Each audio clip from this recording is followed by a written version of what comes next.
Viewers আসসালামু আলাইকুম। এই বাংলা বাক্যটা এখন আমরা বুঝে বুঝে বাংলা থেকে ইংরেজিতে করব। আমি এই খাবারটি খেতাম। তো এই বাংলা বাক্যটা আমরা একটু ভিন্নভাবে এই বাংলা থেকে ইংরেজিতে করতে হবে। আমরা অতীতকালে কোনো একটা খাবার নিয়মিতভাবে খেতাম। তো এখন খাই না আর কি। আমরা আগে খাইতাম। তো বাক্যটার দ্বারা এমন কিছুই বোঝাচ্ছে।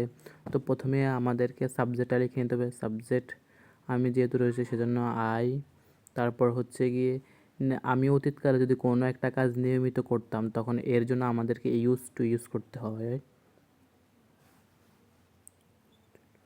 I use to.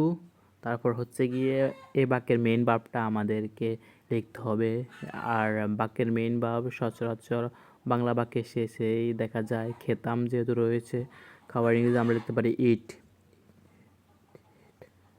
I use to ইট এই খাবারটি, this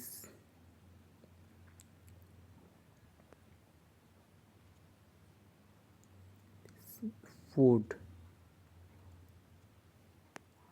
I use to it this food আমি এই খাবারটি খেতাম। আর এই বাক্য দিয়ে কিন্তু আপনারা অনেক বাক্য তৈরি করতে পারেন। আমি এই ফুটবল খেলতাম। I use to play football. আমি ক্রিকেট খেলতাম। I use to play cricket. আমি সেখানে যেতাম। আই ইউজ টু গো দেয়ার। এভাবে আপনারা অনেক বাক্য তৈরি করতে পারেন এই স্ট্রাকচারটা ইউজ করে।